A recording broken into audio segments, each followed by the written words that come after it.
Live on your side. 6 on your side starts right now. Multiple stories breaking at this hour. First, the uncle of Caleb Collins tells us what he thinks after the one-year-old's mother pleaded guilty to child abuse and was sentenced to life. A Homewood spa hit with a lawsuit after a former massage therapist is accused of sexually assaulting 2 women. Right now at 6, what the plaintiffs say the spa should have done. Plus the massive digging operation going on in Talladega County with both local and federal authorities. But they won't say for what. Right now at 6, what we know about the open investigation now. We'll get to those stories in just a moment, but first, let's get a check of your forecast. Your First Alert meteorologist, Carlin McCreary, joins us now. What are you seeing on the radar here? Well, it's actually pretty quiet right now, especially here in Birmingham. We do have some stray showers that we are looking at, especially along I-22 near areas like Lamar and Marion counties. But as we extend to parts of the east, we did see some showers that have since fizzled out. You can see all of this is part of that stationary boundary that's currently trying to make its way down towards the south. That's what's going to bring us all of that rain into parts of the weekend. We can zoom in on this one here and see if there's anything that we can look at here. Maybe not. Okay, no worries. We'll continue and keep looking at this radar. We do have some cloud cover that's continuing, but those temperatures have stayed in the 90s throughout much of the afternoon. It's really not changed very much as we've continued throughout the past few hours or so. I mean, no one's really cooled down because we haven't seen much rain in the forecast. Here's what we're looking at for your weekend, though. We do have multiple severe weather outlooks. For today, that outlook does extend towards parts of the Northeast, but I want you to look at areas of Saturday and Sunday. We have it in the forecast, and we're going to continue to give you the updates with your weather every 6 minutes. A breaking news update on a heartbreaking story from Fayette County that we've actually been following for a couple of years now. Well, tonight we're hearing from family members of Caleb Collins, the 1-year-old boy who was missing for months and then his remains were later found. It comes after Collins' mother, Wendy Bailey, pled guilty to child abuse in the case. She will spend the rest of her life in prison. This is a part of a bizarre case going on for nearly 2 years now. Your breaking news reporter Taylor Pollock in studio now after talking with the toddler's uncle. And Taylor, it's so heartbreaking and bizarre at the same time. Absolutely heartbreaking. And Dwayne Collins, which is Caleb's uncle, tells me that this is a step in the right direction into getting justice for his nephew. Now, today we learned from Fayette County District Attorney Andy Hamlin that their investigation found text messages, pictures, and other evidence that allegedly documents severe abuse that Caleb suffered at the hands of his father, Stephen Collins, and that Bailey was aware of this abuse but did nothing to stop it or report it. Caleb was first discovered missing in December of 2024 after a crash that killed his father and sister and critically injured his mother. But investigators believe he was killed sometime between September and December of that year. Collins tells me it's relieving to know that Bailey will remain behind bars.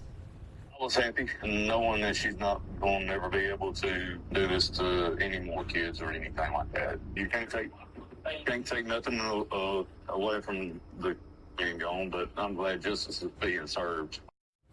We're still working to get answers on whether human remains that were found at the family's home were ever positively identified as Caleb's. The sheriff and district attorney both unavailable when I reached out to them today for answers, but we'll continue working to get those answers, and when we do, you'll be the first to know. Sarah. More breaking news to tell you about. This is breaking right now. A lawsuit filed against the Homewood spa and a former massage therapist accused of sexually assaulting 2 women at that spa. Matthew Owen Jones formerly worked at Escape Day Spa. He's now charged with sex abuse, accused of assaulting 2 different women in July of 2025. Among the allegations in the lawsuit, that Jones' massage therapy license had actually expired, and Escape Day Spa was aware that the license had expired. And the plaintiffs are asking for compensatory and punitive damages.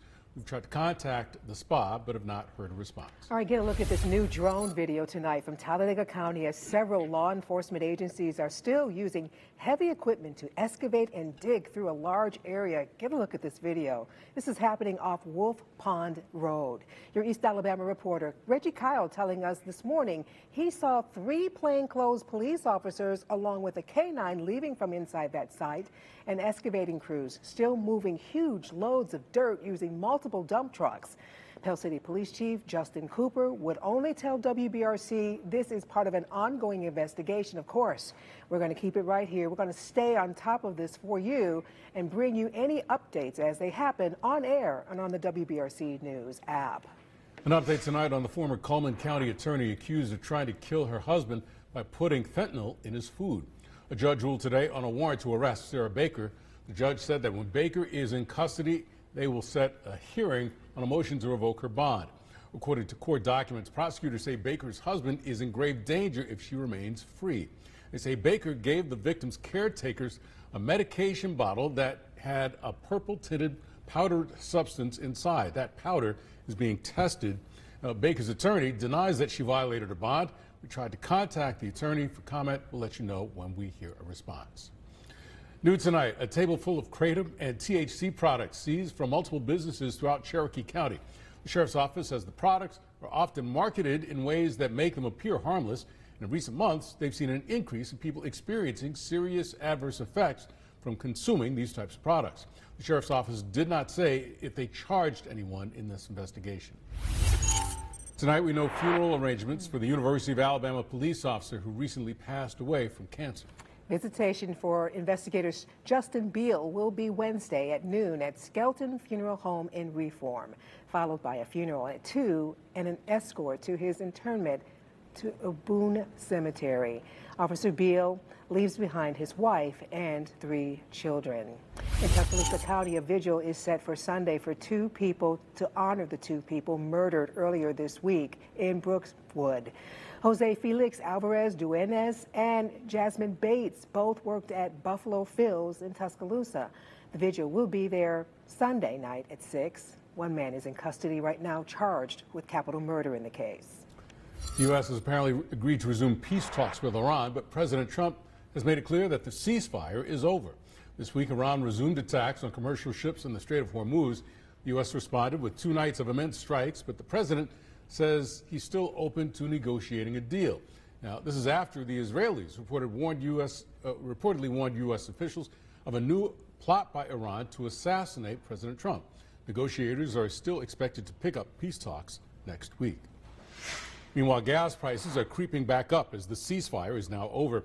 AAA says the current average for regular unleaded in Alabama is $3.50 a gallon. It's up 2 cents from yesterday, up 5 cents from a week ago. And AAA spokesperson Sherry Falk recommends shopping around for gas to find the best price. Gas stations set their own prices, so you may see a cluster of stations where their average is the same, and then down the street, gas prices are a little bit lower or maybe even higher. Fox says it's hard to predict what the market might do next. It all depends on the price of crude oil, and right now prices are sitting at about $70 a barrel. Carla?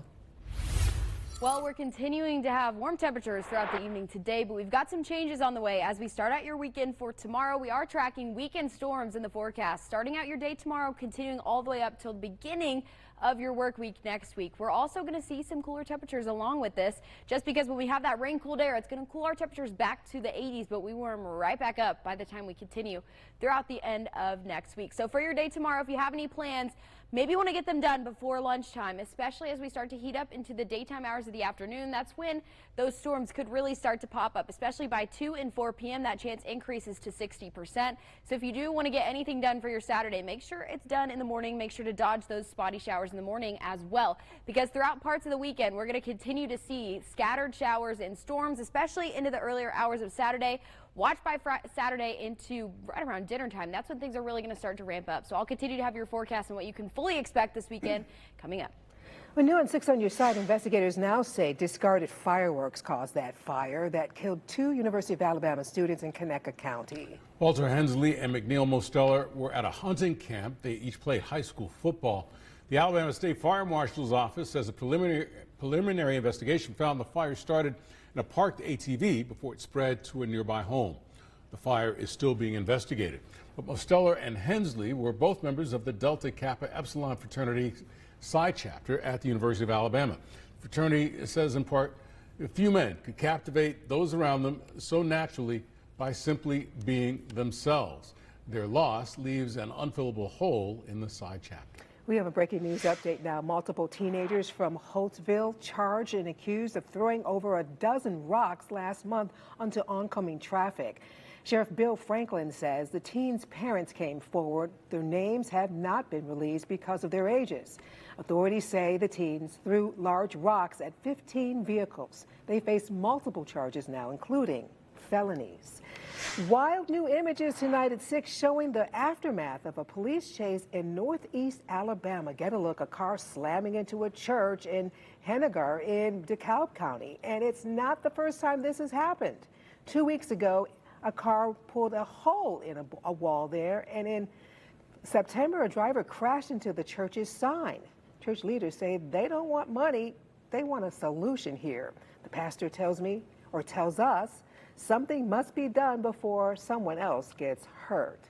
We're in a vulnerable situation, and we want to do our part. We're coming back to put our sign back up, and get that up to help us.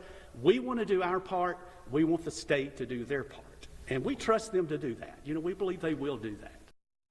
Well, a spokesperson telling our sister station, ALDOT, is working with the city of Henagar to address this issue.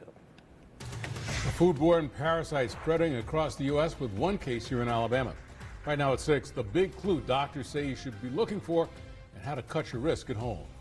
And Central Alabama Water votes to keep their top officers in place, but say little about possible move out of downtown Birmingham.